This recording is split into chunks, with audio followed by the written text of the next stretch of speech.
آپ صلی اللہ علیہ وسلم نے ارشاد فرمایا کہ کوئی ایسا شخص ہے جو مجھ سے ان 5 باتوں کو لے لے، اس پر خود عمل کر لے یا کسی ایسے شخص کو سکھا دے جو ان 5 باتوں پر عمل کر لے۔ تو ابو ہریرہ رضی اللہ عنہ فرماتے ہیں، میں نے کہا اے اللہ کے رسول، میں ایسا کرنے کو تیار ہوں۔ تو آپ نے میرے ہاتھ کو پکڑ کر مجھے گن کر 5 باتیں بتائی۔ آپ صلی اللہ علیہ وسلم نے پہلی نصیحت اور پہلی بات یہ بتائی، اتق المحارم تکن اعبد الناس، حرام کاموں کو چھوڑ دو، سب سے بڑے عبادت گزار بن جاؤ گے۔ دوسری نصیحت یہ فرمائی، ورض بما قسم اللہ لک تکن اغنى الناس، کہ اللہ تعالیٰ کی تقسیم شدہ چیزوں پر راضی ہو جاؤ، سب سے زیادہ مالدار بن جاؤ گے۔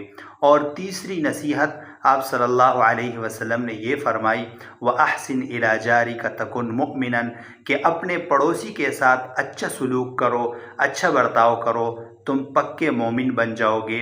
اور چوتھی بات مجھے یہ ارشاد فرمائی کہ اپنے مسلمان بھائی کے لیے بھی اس چیز کو پسند کر دو جو تم اپنے لیے پسند کرتے ہو، تو تم سچے مسلمان بن جاؤ گے۔ وَلَا تُكْثِرِ الضِّحْكَ، اور بہت زیادہ نہ ہنسا کرو، کیونکہ بہت زیادہ ہنسنا یہ دل کو مردہ کر دیتا ہے۔ تو یہ 5 قیمتی نصیحتیں آپ صلی اللہ علیہ وسلم نے حضرت ابو ہریرہ رضی اللہ عنہ کو ارشاد فرمائی۔ یہ آسان باتیں ہیں، ہم کوشش کریں کہ ان 5 باتوں پر ہم بھی عمل کر لیں۔